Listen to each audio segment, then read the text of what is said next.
Why do so many people reach success and then fail? Well, one of the big reasons is we think success is a one-way street. So we do everything that leads up to success, but then we get there, we figure we made it, we sit back in our comfort zone, and we actually stop doing everything that made us successful. And it doesn't take long to go downhill. And I can tell you this happens because it happened to me. Reaching success, I worked hard, I pushed myself, but then I stopped because I figured, oh, you know, I've made it. I can just sit back and relax. Reaching success, I always tried to improve and do good work, but then I stopped because I figured, hey, I'm good enough. I don't need to improve anymore.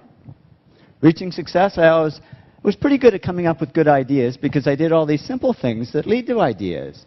But then I stopped because I figured I was this hotshot guy and I shouldn't have to work at ideas. They should just come like magic. And the only thing that came was creative block. I couldn't come up with any ideas.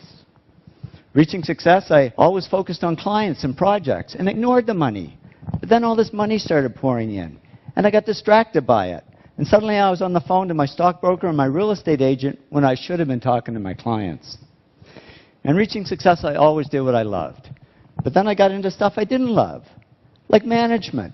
I'm the world's worst manager, but I figured I should be doing it because I was, after all, the president of the company.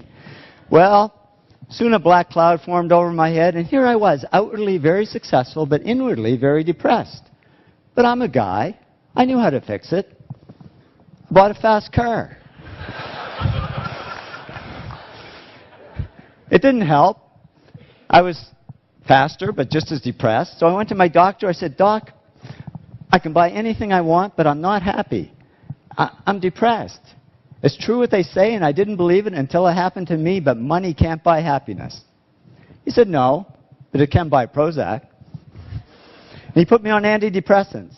And yeah, the black cloud faded a little bit, but so did all the work. Because I was just floating along. I couldn't care less if clients ever called.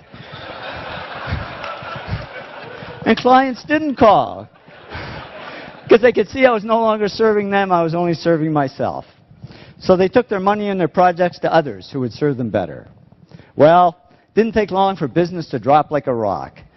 My partner and I, Tom, we had to let all our employees go. It was down to just the two of us, and we were about to go under.